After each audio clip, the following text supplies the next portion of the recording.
Ahoy again, safety stars! Welcome back to the Cruise Ship Safety and Security channel, the channel that makes you a little wiser, a lot safer, and slightly less likely to fall off the ship.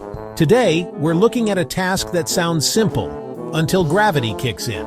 That's right, we're tackling COSWP Part 3, Chapter 3, Working at Height.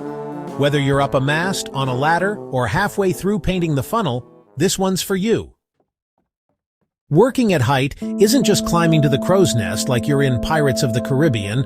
According to COSWP, it means any work where a person could fall and injure themselves. So, yes, that includes ladders, overboard access like pilot ladders and embarkation points, working on top of containers or tanks, rigging masts, derricks, gantries, scaffolding, accommodation ladders, and even short jobs on raised platforms.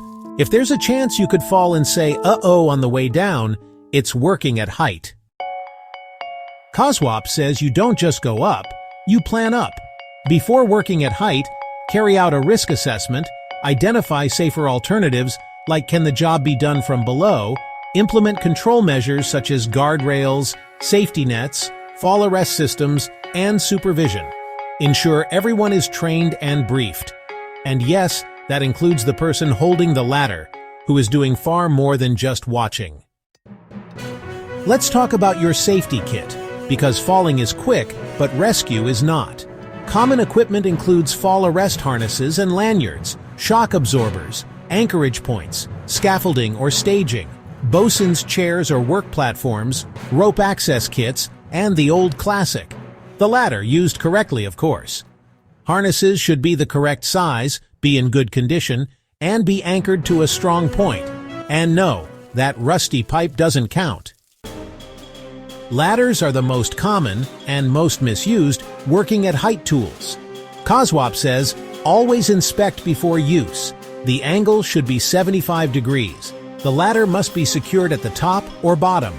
3 points of contact must be maintained. Never carry tools in your hands while climbing.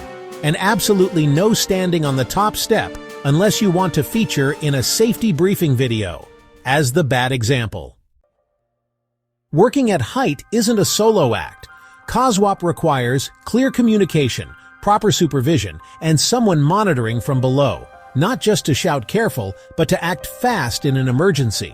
And for complex tasks like rigging or painting at height, use a permit-to-work system. Have a rescue plan, not just we'll figure it out if he falls. Because the moment someone's hanging mid-air by a harness, your plan needs to be more than just shouting for help. Let's go over some of the classics COSWP warns us about. Overreaching from a ladder, improvising anchor points, funnel rails aren't for harnesses, not checking the harness before use, thinking a fall arrest system means you can take more risks, and not having a rescue plan ready. If your plan relies on we've done it like this before and nobody's died yet, that's not a system. That's luck. COSWP says, do better. COSWP's position is clear. All work at height must be properly planned, supervised, and carried out in a manner which is, so far as is reasonably practicable, safe. That means the right equipment, the right people, the right preparation, and the right attitude.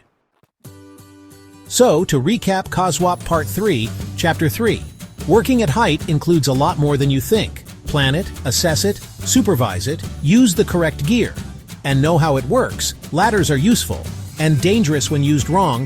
Have a rescue plan always, because gravity doesn't take coffee breaks, and neither should your safety.